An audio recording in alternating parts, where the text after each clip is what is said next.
Alhamdulillah, Alhamdulillah wa kafa wa salatu wa salamu ala ibadihi allazina istafa khususan ala afdalihim wa khatamin nabiyyin Muhammadin al-Aameen wa ala alihi wa sahbihi ajma'in. Amma ba'du faqad qala Allahu tabaraka wa ta'ala kama warada fi surati Hameem As-Sajdah. A'udhu billahi minash shaitanir rajim. Bismillahir rahmanir rahim.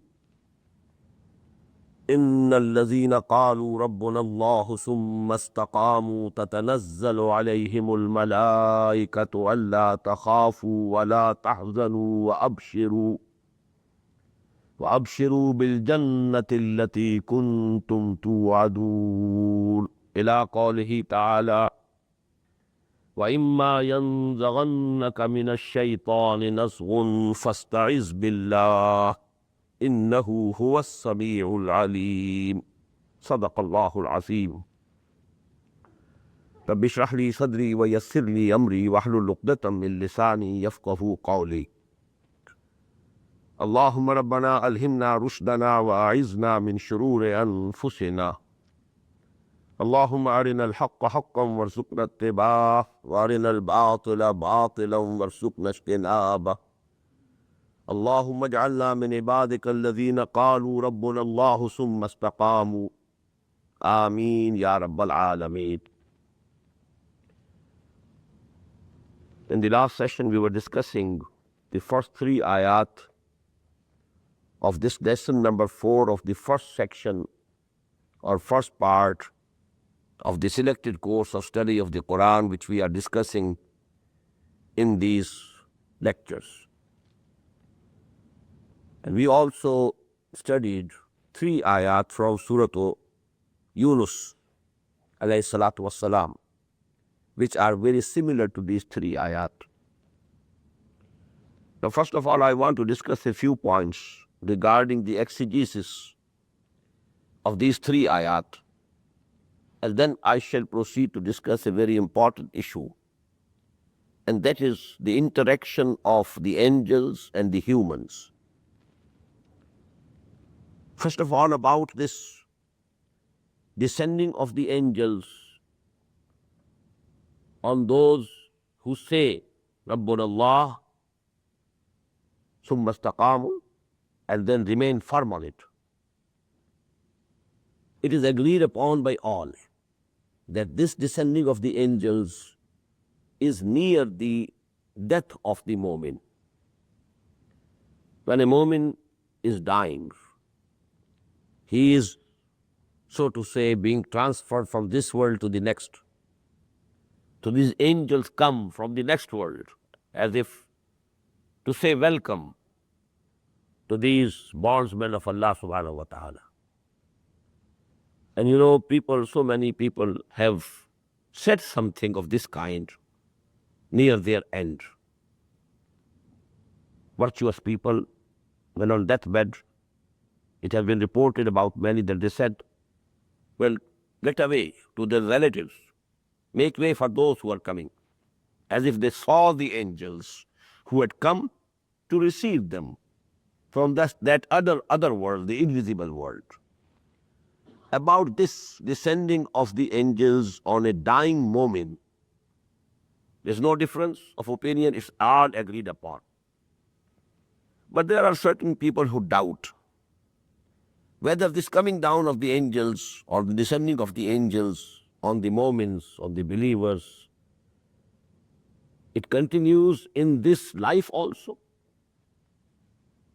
I agree with those who say that yes, angels do descend, they come down. They support the moments in their struggle against evil. They back up the moments in their struggle and strife against whatever is wrong and false. So actually there are proofs in the Quran. Angels did descend to help the Muslims, the Mu'mins, in the battle of Badr. There is clear ayat, you know, that in Badr and Uhud both, in Surah Al-Anfal and Surah Al Imran, there is a clear mention. Then there is a hadith, very beautiful hadith of the Prophet sallallahu alaihi wasallam, which is relevant to our these meetings also. The Prophet said, "Majtama'a qawmun fi baytin min buyutillahi, yatluna kitab Allahi wa yatadarasunahu bainahum, illa nazarat alayhimus sakina, wa ghashiyathumur rahma, wa haffathumul malaika, wa zakarahumullahu fi man indahu." Aw kama qala sallallahu alayhi wasallam. The Messenger of Allah said, whenever some Muslims gather together in some house of Allah, primarily the mosque, only to read Quran and discuss it, yatadarasuna bainahum, discussing it, learning it from each other. Whenever this happens, nazalat alayhimus sakina. Sakina, satisfaction, tranquility comes down upon them. Ghashiyatuhumur rahmah, and the mercy of Allah, covers them. Wa haffathumul malaika, and malaika come and surround them. Wa zakarahumullahu fi man indahu, and Allah mentions them to those who are with Him, the malaikatul muqarrabun, the highest level of malaika, which are there with Allah subhanahu wa ta'ala. There are levels of malaika. Al-malaikatul muqarrabun. Allah mentions those people. See, my bondsmen, they have taken time. They have taken the trouble to come and gather at one place. And the only purpose for their coming over there, gathering over there, is to read my book and understand my book and learn my book. So this is actually a very clear hadith, that the malaika descend. And malaika, they back up and support the mu'min in their struggle against evil and against whatever is false. Please again listen to this hadith. The text is, Majtama'a qawmun fi baytin min buyutillahi, yatluna kitab Allahi, wa yatadarasunahu bainahum, illa nazalat alayhimus sakima, ghashiyathumur rahma, wa haffathumul malaika, wa zakarahumullahu fi man indahu. So I hold the opinion, I agree with those who say that this coming down of angels to the mu'mins, it continues throughout their life. And especially when they are dying, they come to welcome, as if they are the emissaries of the other world, coming to welcome them, escort them honorably to that world of akhirah. إن الذين قالوا ربنا الله ثم استقاموا تتنزل عليهم الملائكة ألا تخافوا ولا تحزنوا. This becomes very relevant at the time of death. Now anything which could have perturbed you in this world, now this life has come to an end. Now in the next world, next life, for you nothing is for grief and nothing to fear. But actually this happens in this world also.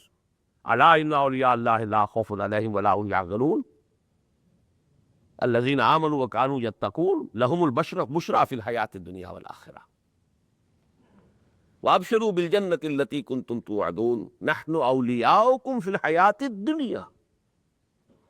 We are our friends. If it was said at the time of death, the translation would be, we were your friends in the life of this world also. But the translation can be both ways. We are your friends. We are your supporters, your helpers. نحن أولياؤكم في الحياة الدنيا وفي الآخرة. In this world also, and in the next, in the akhirah, we shall be your companions.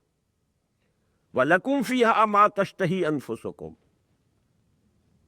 And in akhirah, in Jannah, in the paradise, in the heavens, everything has been provided for you for which there is any longing, any desire, any wish in yourselves. What does it mean? And this is a very important point. Allah subhanahu wa ta'ala has created man. He has produced in him many wishes, desires. Everybody would like to have good things to eat. Tasteful, good things, good looking, good smelling, good tasting. Then you know the sexual urge. Every man would like beautiful women, beautiful wives, faithful wives. Every woman would have an urge to have a faithful husband and a handsome husband. All these things are ingrained in human nature. And a woman in this world puts restraints on his desires. No, no, no. I can't afford it because I'm a poor person. I can't go to haram, to earn haram, and then to have these things, these luxuries. So what is the woman is doing? He's restraining his desires in this world because he believes in Allah. He's abiding by his laws of halal and haram. So the logical, reward should be that in the hereafter, all their wishes and desires must be fulfilled to the maximum. And this is what Allah will do. وَلَكُمْ فِيهَا مَا تَشْتَهِي أَنفُسُكُمْ. Ishtiha and shahwat. The root is the same. Ishtiha. Mujhe ishtaha nahi hai. I don't feel, I'm not inclined, I don't feel like taking food. This is ishtaha that we use. And shahwa, the same word. These two basic urges in man to eat something, but not only to fill the stomach, but also to have a tasty food, good smelling, good tasting. Then you know this sexual urge. All these urges of mu'min will be fulfilled to the maximum. This is logical. But over and above that, وَلَكُمْ فِيهَا مَا تَدَّعُونَ. Whatever you will demand, it will be produced. What does it mean? All people will not be equal as regards their level of consciousness. There are certain people who can't think of anything higher than the usual things of life. But there are others who have a higher taste. Maybe they like something which to an ordinary person appears to be absolutely irrelevant, useless. But their taste is very high. So everybody will be given according to his level, his taste. Let me quote, a very interesting event. A friend of mine, he is an ophthalmologist practicing in Lahore. He was coming over to America. Now he asked every son and daughter of his, what should I bring for you from America? So every child, every, son or daughter was telling. A small daughter, very young, very small. She said, bring a pencil for me from America. Now this pencil, she couldn't think of anything more, Her horizon, her mental horizon, actually was very much limited. Maybe she was quarreling with the elder brother and the elder brother was not giving him the pencil to write something. So her desire, was to have a pencil. So everybody would have a desire of his own regarding his own level of consciousness. So that is the second thing. Basically, human instincts are equal. There are everything in, all these things are equally given to every human being. To eat something good, to have beautiful and handsome spouses. Well, this is an urge. Every human being has it. That will be fulfilled primarily. But then next to it and over and above that, whatever you demand. And that will be according to your level of your taste, your level of consciousness, your level of understanding. And please take it that the final thing, the last, that every person in heaven, in Jannah, will ask for will be to see Allah. Nothing else. Everything already fulfilled. The last desire, to see Allah without any hijab, and that will also be fulfilled. But that will be the highest, so the last thing that will be available to the people of Jannah. Now please note one thing more. Nuzulam min ghafurin rahim. What is this nuzul? There are two words in Arabic language, ziyafa and nuzul. Zayf and nazil. When some guest has arrived, because he comes down from some camel or from some horse or from some car, he is called nazil. He has nazala. He has come down. Just he has come down from his car or from his horse or from his camel or from some ass. He has come down. He is nazil. Now he's staying with you. Now he is zayf. So nazil and zayf means two things. Any guest, immediately when he comes, he is nazil. But when he stays with you, now he is zayf. The first thing that you give to the guest, when he just arrives, this is called nuzul. Immediately, some cold drink, some cup of tea, according to the weather. This is nuzul. And the real ziyafa is, now you will prepare the feast for the guest. That will be after preparation, after some time. That is ziyafa. Now the word here used is nuzul. All these things are nuzul for the people of the Jannah. The real ziyafa, nobody knows. And let me give you the hadith of the Prophet ﷺ. This is included in Bukhari, in Muslim, in Tirmidhi. The most authentic, one of the most authentic hadith from Abu Hurairah radiyallahu ta'ala anhu. قال قال رسول الله صلى الله عليه وسلم قال الله عز وجل. This is hadith Qudsi. The Prophet said that Allah subhanahu wa ta'ala, Allah azza wa jal says, أعددت لعبادي الصالحين ما لا عين رأت ولا أذن سمعت وما خطر على قلب بشر. I prepared for my bondsmen who are really virtuous those things which no eye had ever seen, no ear had ever heard about it, and no heart of any human being could ever visualize it. All the other things which we have mentioned in the Quran, in Surah Al-Rahman, in Surah Al-Waqi'ah, in Surah Al-Dahr, they are known to us. The hur and the qusur and and these things to eat and the fruit and everything, and the honey and the milk and everything. But actually these are nuzul. The real ziyafa that Allah subhanahu wa ta'ala has prepared, the feast, He says no human being can know it, can ever imagine it, because he has never seen it. So that is the actual ziyafa that Allah subhanahu wa ta'ala has prepared for His virtuous bondsmen. A'dattu, this is Hadith Qudsi, A'dattu li'ibadiya salihina ma la aynun ra'at wa la udhunun sami'at wa ma qatara ala qalbi bashar waqra'u in shaytum. And the Prophet said, if you like, we can read this ayah of the Quran. He's quoting Quran here again. فَلَا تَعْلَمُ نَفْسٌ مَا أُخْفِيَ لَهُم مِّن قُرَّةِ أَعْيُنٍ.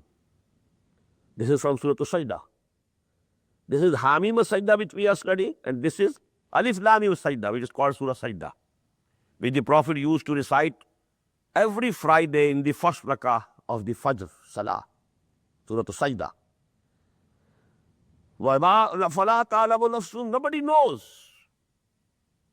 what I have prepared for them in the hidden, world. مَا أُخْفِيَ لَهُمْ مِنْ قُرَّةِ أَعْيُنٍ, with which their eyes, will have, the pleasure to see. And nobody knows it now. In this world, you can't imagine it. So, nudulam min ghafurir rahim, all that has been mentioned, it is nudul only. Now, these are some points regarding the exegesis of these ayat, but now a very important discussion. Because, although malaika were mentioned in our lesson number 2 also, in articles of faith, Iman bil Malaika, وَلَكِنَّ الْبِرَّ مَنْ آمَنَ بِاللَّهِ وَالْيَوْمِ الْآخِرِ وَالْمَلَائِكَةِ وَالْكِتَابِ وَالنَّبِيِّينَ. But up till now we have discussed only one aspect of malaika, and that is they have been bringing wahi to the prophets. Jibreel brought wahi to Muhammad sallallahu alaihi wasallam. Now for the first time in this passage of the Quran, in these ayat, we find there an interaction of all human beings with malaika. The mu'mineen. إِنَّ الَّذِينَ قَالُوا رَبُّنَا اللَّهُ ثُمَّ اسْتَقَامُوا تَتَنَزَّلُ عَلَيْهِمُ الْمَلَائِكَةُ أَلَّا تَخَافُوا وَلَا تَحْزَنُوا وَأَبْشِرُوا بِالْجَنَّةِ الَّتِي كُنْتُمْ تُوعَدُونَ. Now this is an interaction not only with the prophets, but with the mu'mineen, with the people who have real belief and iman. So here I want to discuss something. Number one, this word, what does it mean? The root is aluk, and this means message. Malak is the word which means messenger. But then it is, usually malak. Malik is king, malak is angel. And when it is the plural malaika, that Hamza, which was dropped in malak, from malak, that Hamza has been dropped to malak. But in the plural, it appears again malaika. Who are they? Please note, in the 20th century or in the end of the 19th century, some people, some scholars in the world of Islam, they tried to rationalize the basic articles of faith.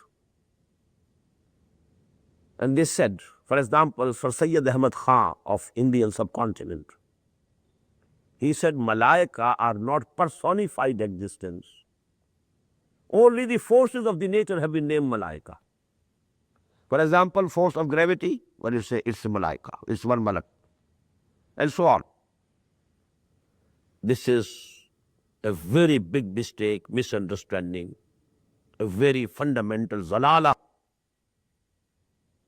misguidedness. Malaika, they are the purest form of creatures, created out of nur, light. There is the hadith in Sahih of Imam Muslim rahimahullah from al-Mu'mineen Hazrat Aisha Siddiqa radhiyallahu ta'ala anha. Inna Allah khalaqa al-malaikata min nur. Verily Allah subhanahu wa ta'ala created the angel out of nur, light. So they are nurani in their existence, but they are personified beings. And they, so to say, they are the bureaucracy, you may call them, of the hidden world, hidden universe, hidden government of Allah subhanahu wa ta'ala. They are the workers. They perform whatever has been ordered to them. They implement the divine decisions. Whatever Allah subhanahu wa ta'ala has decided, the orders are given to the malaika, they are implementing them, they are enforcing them, but they are hidden from our eyes.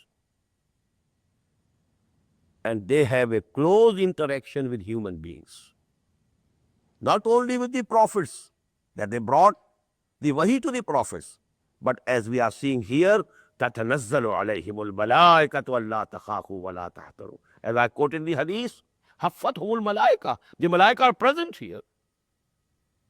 And they have surrounded this gathering.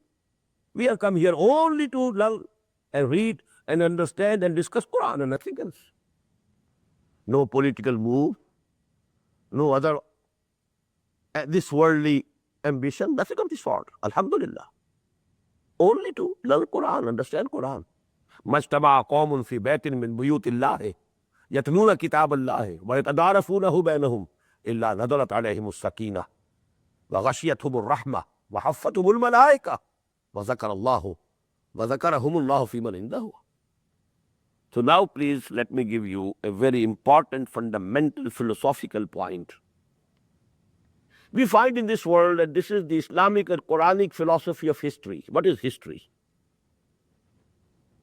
Different philosophers have given different philosophical interpretations of history. Spengler has given a view, and so on. Toynbee has his own views. But what's the Quranic philosophy? There has been throughout history a continuous struggle and strife between evil and good. There's a beautiful couplet from Allama Iqbal. सतीजा कार रहा है अजल से ता इमरोज चिराग मुस्तफवी से शरार मूलाक भी. Forces of evil, forces of good, forces of virtue. There has been a continuous struggle. This history is a struggle, a record of struggle between evil and good. This is Quranic philosophy of history. Now what the struggle between evil and good which we are seeing and observing in the world, the origin is human personality. There is a struggle between good and evil within the realm of our own personalities. And this is affecting the outside world. Now what are the forces which are against each other, contesting?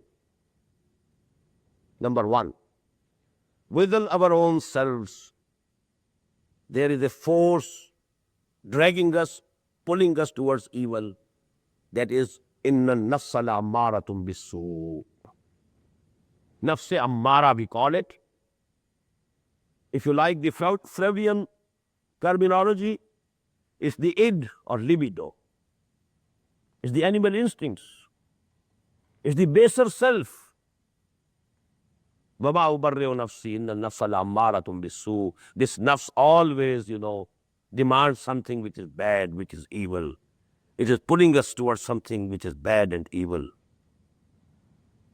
But within our own personalities, there is another force also which wants to take us to high level of virtue and good. That is our ruh and qalb. And according to Freud, it's the ego. And you can add to it the superego. He has two terms, ego, superego. And they may be corresponding to qalb and ruh of the Quranic terminology. In all, libido is one thing. Nafs, inna nafsa la ammaratum bisu is one thing. The animal instincts, the baser selves, they may call it. But the ego and the superego. So there is a contest. Everybody knows it. This is going on. This battle, this quarrel, this war between evil and good is going on within the personality of every human being every moment. An urge comes from the depths of your baser self. That urge needs its satisfaction. Sexual urge is blind. It needs satisfaction, whether from haram or from halal. It doesn't care. But then your ruh, your qalb, you says, no, this is haram. There's a war. You are turned from within. There's a conflict. Now this is basic. The struggle between good and evil is here, within me, within you. But supporting the evil and virtuous elements of human personality, there are external forces. These external forces can be divided into two, the invisible and the visible. The invisible force which calls you to good, to virtue, are malaika. They support you, they back up you. Go ahead. Do good deeds. Come on. And if you have committed some good deed, they back up you. You have done a good deed. Abshiru bil Jannah. Nahnu awliya'ukum. Have courage. Come to the right path. We shall support. And the invisible forces which pull you, call you towards evil are the jinns. Shayatunul jinn. They are invisible. The progeny or the followers of that shaitan Iblis. Innahu yarakum huwa wa qabiluhu min haythu la tarawnahum. This is Quran. That Iblis and his army, they attack you from where you can't see them. Inna shaitana yajri min al-insani majra dam. This is the saying of the Prophet. This shaitan permeates the body of a human being just like blood. They said the blood is permeating your whole body. Shaitan also circulates with the blood. Invisible, you can't see, but they are there. The shayateen. So now, the struggle between evil and good, basically between our own two selves, the baser self, the id or libido, on the one side, on the lower side, and the ego and superego or qalb and ruh on the other side. But supporting our basic instincts, our animal desire, are the shayatun al-jinn, invisible. And supporting our ruh, because malaika are also min alam-e-amr, and ruh is also from alam-e-amr. Malaika created out of nur, and arwah also created out of nur. This I'll discuss in some later lesson in detail. These malaika, they support our ruh. Abshiru bil jannati allati kuntum tu'adun. Go ahead, do good deeds. Now there are visible also among the humans. On the one side, the messengers of Allah, they have been calling people towards good. And the messengers of the messengers of Allah, I've been using this term. When Hazrat Umar went, radiallahu ta'ala anhu, to take the bay'ah from women on the order of Muhammad sallallahu alayhi wasallam. When he went to the congregation of women of Medina, what did he say? Ana Rasulu Rasulillah. I am the messenger of Allah. He has sent me. And when the Prophet sallallahu alayhi wasallam sent Hazrat Mu'adh ibn Jabal to Yemen, he himself said, Rasulu Rasulillah. Now you are actually the messenger of Allah. Allah sent me, I am sending you. Every ummati of Muhammad sallallahu alayhi wasallam is a messenger of Allah. If he is not, he is unlucky, unfortunate. He should be. He has been deputed by Muhammad sallallahu alayhi wasallam. I have conveyed the message to you. You have to convey it to the humanity at large. If you are a real ummati, if you are a ummati only by a false claim, that's something else. Every ummati, every follower of Muhammad, true follower, must be a messenger of Allah. Now, there have been the messengers of Allah and the messengers of the messenger of Allah. When Muhammad sent Musab bin Umair to Medina, he was the messenger of Allah. Go and preach and teach Quran to the people of Yathrib. And he brought in 1 year 72 and put them before Muhammad sallallahu alayhi wasallam. This is the earning of my 1 year's hard labor. They are before you, O Muhammad sallallahu alayhi wasallam. Then they took the bay'ah, which we studied yesterday. Bayana Rasulullah sallallahu alayhi wasallam ala sam'i wa ta'ati fil usri wal yusri wal manshati wal makrahi wa asaratin alayna. That was the bay'ah, that those 72 men and 3 women, they took this bay'ah at the hand of Muhammad sallallahu alayhi wasallam. Who were they? They were the earnings of the hard labor of 1 year of Musab bin Umair radiyallahu ta'ala. Muhammad had not even stepped at the earth of Medina till that time. He never visited. So actually, on the other side, on the one side we have the messengers of Allah and the messengers of Allah. And on the other side, there are men who are agents of shaitan.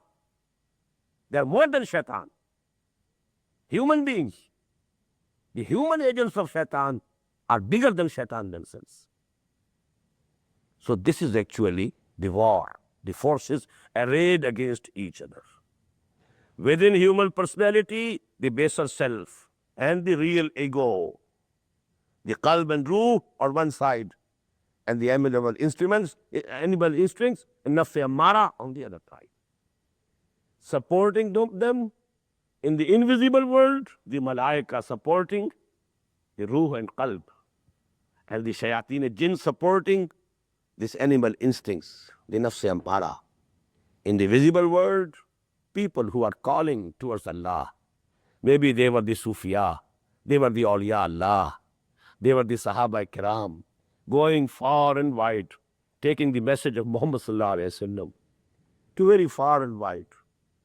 Who brought that message to Indonesia, the islands? No army, only Muslim. Traders, preachers. On the other hand, the human agents of Shaitan, who are supporting, who have philosophized evil. On all this that you have the nude societies, all that you have the gay societies. You know the Shaitan among men, they have become bigger shayateen than Shaitan Iblis. So this struggle between evil and good is going on. Satida kar raha hai azal se ta imroz, chirag Mustafa bhi se sharar bola. إن الذين قالوا ربنا الله ثم استقاموا تتنزل عليهم الملائكة ألا تخافوا ولا تحزنوا وأبشروا بالجنة التي كنتم توعدون نحن أولياؤكم في الحياة الدنيا وفي الآخرة ولكم فيها ما تشتهي أنفسكم ولكم فيها ما تدعون نزلا من غفور رحيم. Now come to the second part of this lesson. After martaba-e-wilayah or martaba-e-ihsan, now there is the maqam-e-da'wat. Now stand up, call people. Now we have another term. In Surah Al-Asr we had tawasaw bil-haq. In Surah Al-Luqman we had amr bil-ma'ruf nahy anil munkar. Here you have وَمَنْ أَحْسَنُ قَوْلًا مِّمَّنْ دَعَا إِلَى اللَّهِ وَعَمِلَ صَالِحًا وَقَالَ إِنَّنِي مِنَ الْمُسْلِمِينَ. A very profound ayah. Please try to memorize, these lessons. And only if you take half an hour this night, you will memorize these 7 ayat. And because you have listened to it, to the meaning, all this will also come home to you permanently. Because, there are word associations. With each word, there is going to be associated an idea, a thought that I have been telling you, I have been explaining. You memorize the words and the ideas and thoughts, they will simultaneously come and be recorded in your memory. وَمَنْ أَحْسَنُ قَوْلًا مِّمَّنْ دَعَا إِلَى اللَّهِ وَعَمِلَ صَالِحًا. Who can be better in speech than a person? Allah has given tongue to everybody. Everybody is speaking. But the use of this tongue, the use of this power of speech, people are putting it to different use. But the best use is man da'a ila Allah. Use this faculty to call people towards Allah subhanahu wa ta'ala. People who have gone astray. People who have just forgotten. People who don't know. What did the Prophet used to say when people were persecuting him? Allahumma hdi qawmi innahum la ya'lamun. Oh Allah, guide this nation of mine, these people of mine to the right path. They don't know. They are persecuting me. They are stoning me. They are calling me names. They are saying I've gone mad, I've gone crazy. Majnoon. They say I'm shair, I'm poet. They are saying that I have got dictation from somebody. Iktatabaha. But oh Allah, guide them to the right path. Forgive them. Because they don't know. They don't know what they are doing. Now if you see people, horde of people, your own sons, your own daughters, your own brothers, your own sisters, maybe your parents, your fathers, your mothers, going on the wrong path. And where that path is leading them to the fire of hell. and you are busy in your business. You are preoccupied with your professions. You don't try to save your sons and daughters and sisters and brothers and mothers and fathers and your kith and kin, your relatives. How come? The only reason could be you don't yourself believe in the hereafter.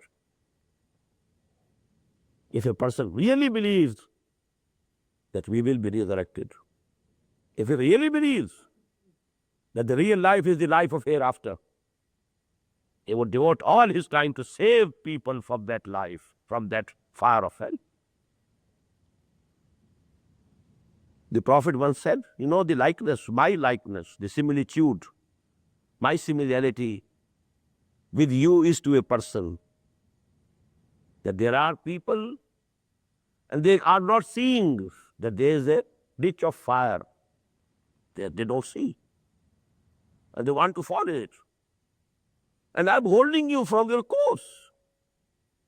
I'm trying to save you. Because you don't see, you are not seeing. You are dumping into a ditch of fire. Your eyes are closed. Allah subhanahu wa ta'ala has opened my eyes. He has shown to me that fire of hell. I have seen it. How can I be patient seeing you running towards that ditch of fire? I have to save you. You might call me names. You may say, I am an imposter.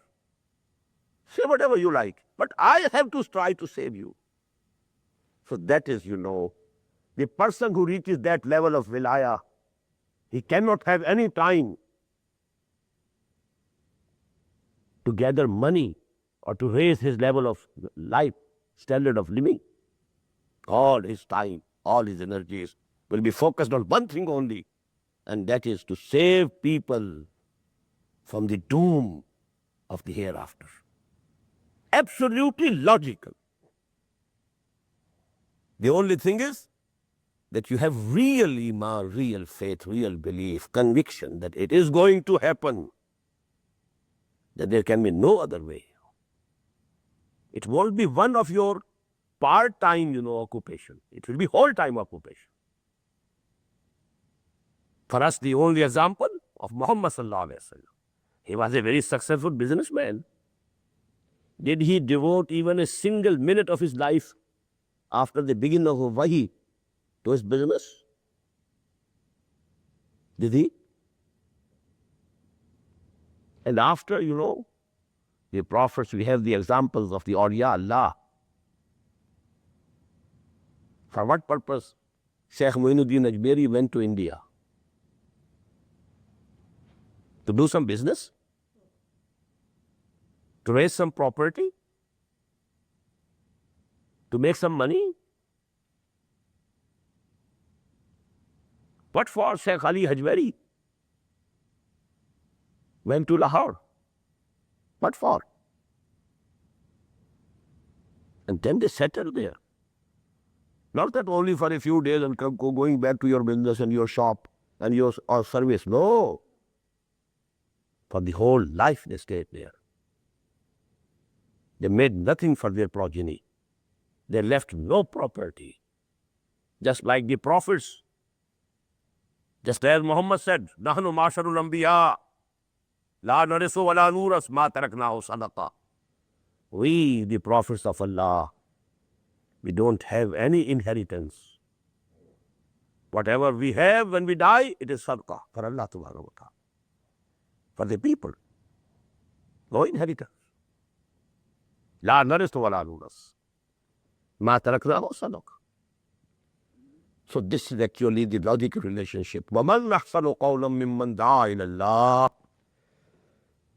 Now please note there are two terms in the Quran. Da'wah ila sabili Rabb and da'wah ila Allah. There must be some difference. Udu ila sabili Rabbika bil hikmati wal mau'izati al hasanati wa jadilhum billati ahsan. This is calling people towards the path of Allah. But here it is, call people towards Allah. And the same term appears in Surah Yusuf. قُلْ هَذِهِ سَبِيلِي أَدْعُو إِلَى اللَّهِ عَلَى بَصِيرَةٍ أَنَا وَمَنِ اتَّبَعَنِي. Say out, O Muhammad sallallahu alayhi wa sallam, this is my path. I'm calling people towards Allah and not calling blindly. Ala wajhil basira, ala basiratin ana wa man ittaba'ani. I know it, I see where I am calling the people. It's not a blind faith with me. It's with the deepest insight. So actually, calling people towards Allah, what does it mean? Love Him, adore Him. Make Him your nasabul ain. Jazdaba kamanda wala himmate mardana. Don't settle for anything less. Aim high. Aim on Allah. Get Him. He should be your beloved. La ma'buda illallah, la maqsuda illallah, la matluba illallah, la mahbuba illallah. Love for anything else, love for anyone else should be under the love of Allah subhanahu wa ta'ala. I recited to you the ayah of Surah Tawbah. قُلْ إِنْ كَانَ آبَاؤُكُمْ وَأَبْنَاؤُكُمْ وَإِخْوَانُكُمْ وَأَزْوَاجُكُمْ وَعَشِيرَتُكُمْ وَأَمْوَالٌ اقْتَرَفْتُمُوهَا وَتِجَارَةٌ تَخْشَوْنَ كَسَادَهَا وَمَسَاكِنُ تَرْضَوْنَهَا أَحَبَّ إِلَيْكُم مِّنَ اللَّهِ وَرَسُولِهِ وَجِهَادٍ فِي سَبِيلِهِ فَتَرَبَّصُوا حَتَّىٰ يَأْتِيَ اللَّهُ بِأَمْرِهِ وَاللَّهُ لَا يَهْدِي الْقَوْمَ الْفَاسِقِينَ. Tell them, O Muhammad, if your fathers, your sons, your brothers, your spouses, your relatives, the money that you have gathered and the business or profession which you have established and about which you fear of recession and the property, the houses that are very dear to you, if these 8 things are more dear to you than Allah and His Messenger and making jihad in His cause, then go, wait there. Till Allah subhanahu wa ta'ala declares His final verdict, and Allah is not going to guide such people to the right path. This is ayah number 24. Go and read it in the Quran. Ayah 24 of Surah Tawbah. And please try to memorize it. وَمَنْ أَحْسَنُ قَوْلًا مِّمَّنْ دَعَا إِلَى اللَّهِ. May Allah subhanahu wa ta'ala give us the courage to have a firm determination that we shall be one of them, to dedicate ourselves to calling people towards Allah. That's the biggest gain that you can have. The Prophet once said to Hazrat Ali radiyallahu ta'ala anhu, Ya Ali, an yahdi Allahu bika rajulan wahidan khairul laka min humrin na'am. O Ali, if Allah guides even a single human being through you, Allah will guide, not you, but through you. You had invited him towards Allah or towards Allah's path. So you have become instrumental in divine guidance. To guide is actually Allah's act. La yahdi Allahu bika, through you. Rajulan wahidan, even one human being. Khairul laka min humrun na'am, is more precious than red camels. Red camel in the eyes of the Arabs were a very precious thing. So this is actually the value structure. How much money you have gathered, accumulated, or how many people you have shown the right path, and how many people have come to the right path through your effort. How many people Allah has guided towards Him or towards His path through your effort. That this is going to be the biggest asset, biggest earning, only if we believe in it. All the difference actually lies here, having the real belief. وَمَنْ أَحْسَنُ قَوْلًا مِّمَّنْ دَعَا إِلَى اللَّهِ وَعَمِلَ صَالِحًا. You know, amal salih here is mentioned only as a support, necessary support for dawah. Otherwise, summa istaqamu in the first ayah, it includes all amal. Inna alladhina qalu rabbuna Allah summa istaqamu. All the practical aspect of deen is included there in istiqamah. But here, وَعَمِلَ صَالِحًا. You shouldn't be like those Jews about whom Quran says in the 5th section of Surah Al-Baqarah, أَفَتَأْمُرُونَ النَّاسَ بِالْبِرِّ وَتَنْسَوْنَ أَنفُسَكُمْ وَأَنْتُمْ تَتْلُونَ الْكِتَابَ فَلَا تَعْقِلُونَ. Do you want to call people to virtue and good, and you just forget yourselves? This calling people towards Allah. First of all, call yourself. The Prophet used to say in every sermon, Usikum wa nafsi bi taqwallah. Oh people, I advise you and my own nafs also that we should have regard of Allah. I'm not forgetting my own nafs. Usikum wa nafsi bi taqwallah.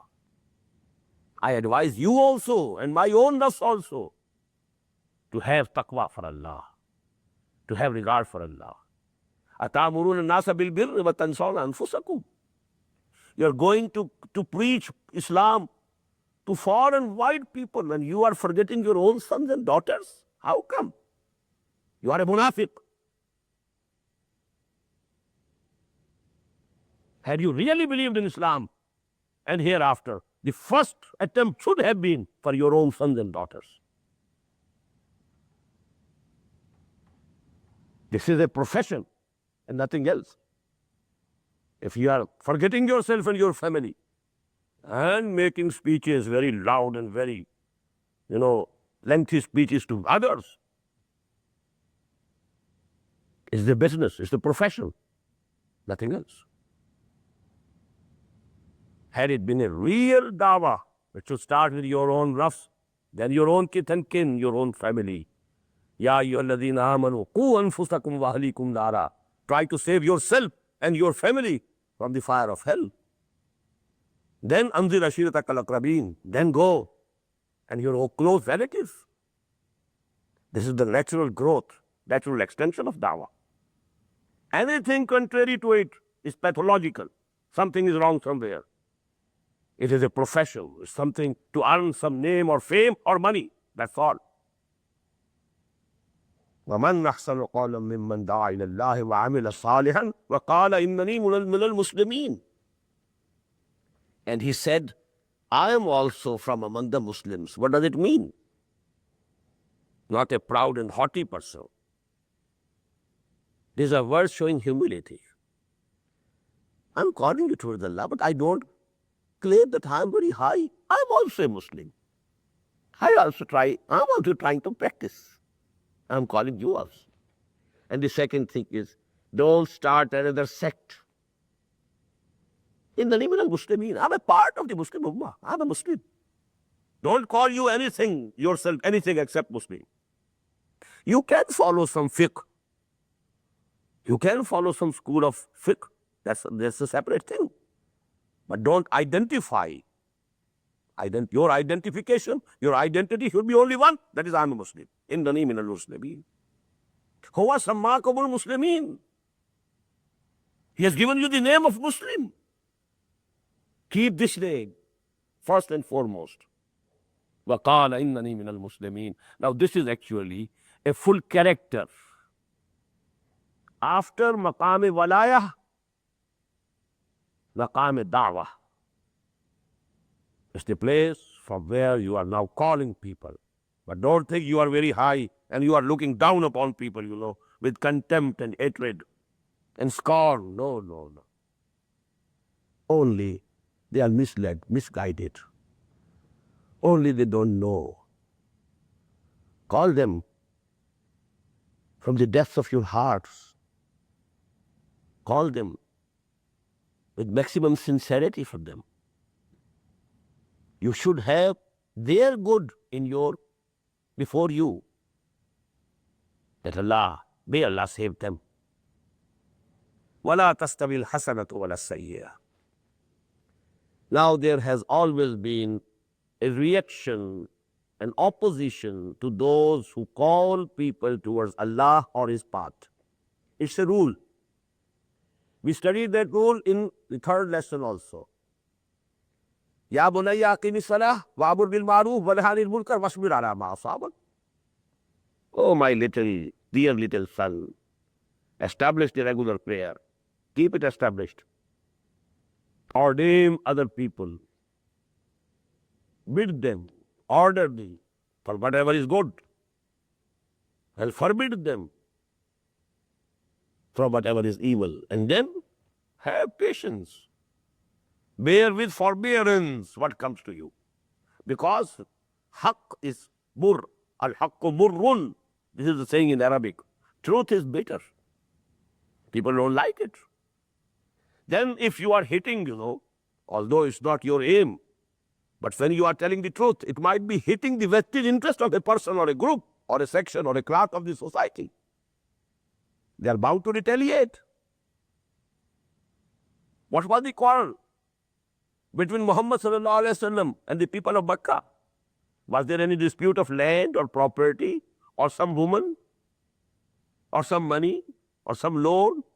No. They say the only three things are disputed: Zar, Zameen and Zand. Zar, money; Zameen, land; property; and Zand, and women. There have been wars. Helen of Troy, a big war on a woman. It has been happening. But was there any dispute between Muhammad sallallahu alaihi wasallam and the people of Makkah about any of these things? None. But haqq, truth, to some it is unbearable. They are bound to retaliate. Now, what should be your attitude? Idfa billati ahsan. But the rule, the universal law which has been enunciated first is La tastawi al-hasanatu wa la-sayyi'ah. Good and evil